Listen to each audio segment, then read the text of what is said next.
Bonjour, bonjour, bonjour à vous, fils et filles de cette nation. Que le Seigneur jusqu'ici soit avec vous. Voilà, ce matin, je suis devant vous pour vous parler vraiment d'une réalité, voilà, et des faits bibliques.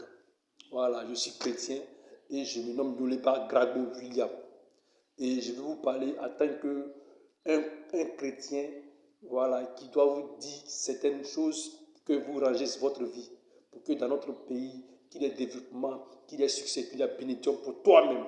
Voilà, pour toi qui m'écoutes, qu'il y ait bénédiction pour toi.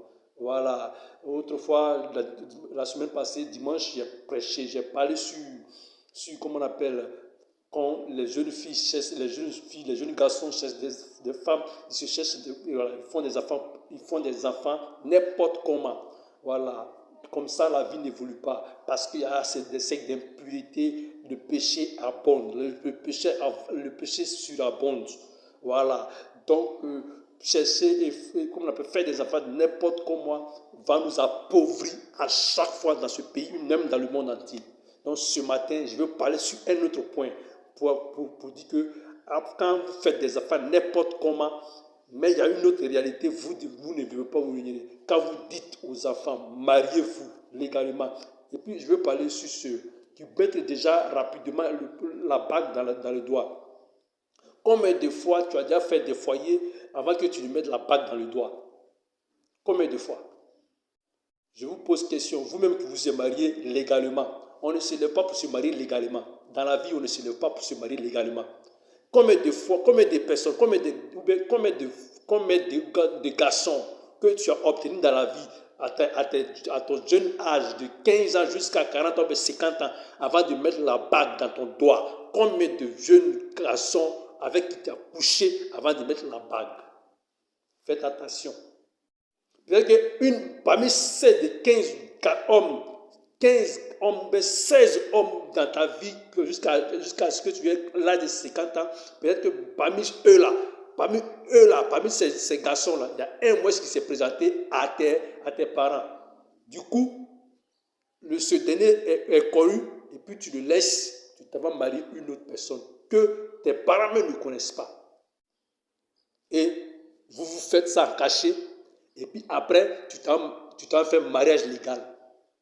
Et l'autre, qui s'est présenté d'abord, bien avant que tu ne connaisses, tu n'as continué connu l'autre. Et avec lui, tu fais mariage légal, bague. Arrêtez. Quand on dit péché là, c'est pas évident que vous fassiez ces trucs comme ça. Et quand vous dites aux jeunes gens, aux jeunes filles, mariez-vous légalement. Et puis avant de se marier, c'est pour aller à l'église d'abord avant que vous ne mariez. Quand vous avez fini maintenant de faire votre vie de débauche là, c'est maintenant à l'église que vous trouvez pour aller maintenant avoir un homme pour se marier. En tant que vous avez déjà, à partir de 15 ans ou bien 10 ans déjà, vous avez déjà fait passer 15 hommes, bien 18 hommes dans votre vie. Et ça, c'est normal. Revoyez ça, avant de revoyer ça dans ce pays, revoyez ça. Quand c'est pas normal, c'est pas normal. Revoyez ça d'abord avant que nous continuions. Je ne peux pas m'engager dans un mariage où déjà c'est impur. Non, non, non. Or, la Bible, selon bibliquement parlant, la Bible dit les filles étaient vierges avant que un roi prend la fille en concubinage ou bien dans son royaume. Elle est vierge. Aujourd'hui, il n'y a pas de virginité. Pourquoi il n'y a pas de virginité? Parce que les filles commencent déjà à adopter à leur jeune âge à coucher avec des hommes. Au moins 3, 4, 5, jusqu'à ton âge de 40 ans, tu as déjà couché avec 10 hommes. Parmi les 10 hommes là, tu choisis c'est qui en réalité qui est ton homme, ton vrai homme. Et même dans ta vie de mariage, l'homme le plus connu de ta vie n'est pas marié avec toi. C'est pas évident. Et je touche encore pour dire que vous les femmes, vous êtes appelées à avoir un homme dans votre vie. Arrêtez de faire des vies de débauche d'abord avant de se marier. Sinon, même à l'église, ce serait un péché.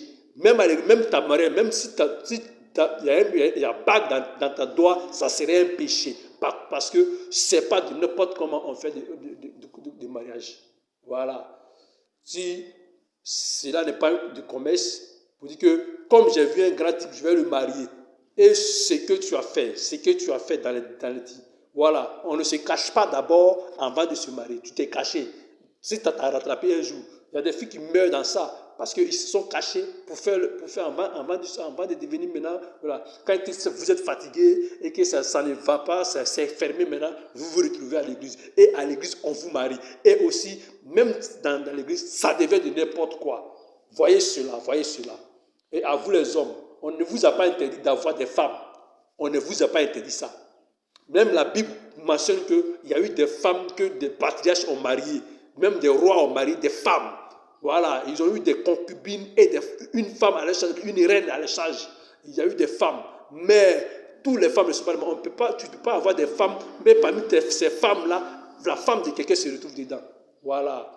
Voilà, donc faites attention. Il y a des femmes qui sont dans les foyers. Et les foyers là, le foyer ne les reconnaît pas. Pourquoi? Parce qu'il y a un lien déjà, ils avaient déjà tissé avec c'est-à-dire, ils avaient déjà tissé avec un autre homme qui a déjà connu leur famille. Donc quand c'est comme ça, quand tu te maries, le mariage ne te reconnaît pas. Donc voyez aussi ça, vous les femmes. Voyez ça. Et vous les hommes, si un homme d'abord a marié une femme, fais attention si vraiment la femme, elle est vraiment une réalité. Voilà, si elle est vraiment pure. Parce que si ce dernier a la femme dans sa cour et que tu es sorti avec elle, c'est là que tu commets ton erreur. À vous les hommes, à vous les jeunes enfants, à vous les hommes, voilà comment la vie de débauche continue. La vie d'impureté, le péché abonde. Le péché abonde et surabonde. Voilà. Donc c'est pourquoi je veux dire que nous sommes dans le monde du pécheur. Ne dites pas que le monde là c'est pour le diable. Le monde n'est pas pour le diable. Le monde a été fait pour que l'homme ait une vie agréable, ait une vie cultivable, ait une bonne vie. Donc, ce paradis que l'homme devait vivre là, ce paradis-là, c'est le monde. Voilà. Donc, c'est à vous de reconstruire, bâtir le monde, pour que le monde soit un monde développé, béni. Voilà, pour que tu sois béni. Fouille ta vie, il faut fouiller ta vie. Tu fouilles ta vie. En tant qu'une femme qui est appelée à avoir un homme dans sa vie, tu dois fouiller ta vie. Parmi les hommes qui ont couché avec toi là, faut voir ta liste. Celui qui est réellement parti chez toi, le premier homme qui est parti chez toi, qui allait faire du sérieux avec toi, comme il est pauvre, tu l'as quitté, ou bien comme il t'a fait du mal, tu l'as quitté, et puis tu allais marier un autre homme qui est riche, et puis tu as mis ta bague. Il faut revoir ça. Voilà. Et à vous les hommes, ne prenez pas les femmes n'importe comment. Quand les filles viennent comme ça, devant vous, je dis bien devant vous, quand ils viennent devant vous, il y a des choses que vous devez faire. Et voyez d'abord, si vraiment l'alliance qui a été tissée est une alliance, en cela,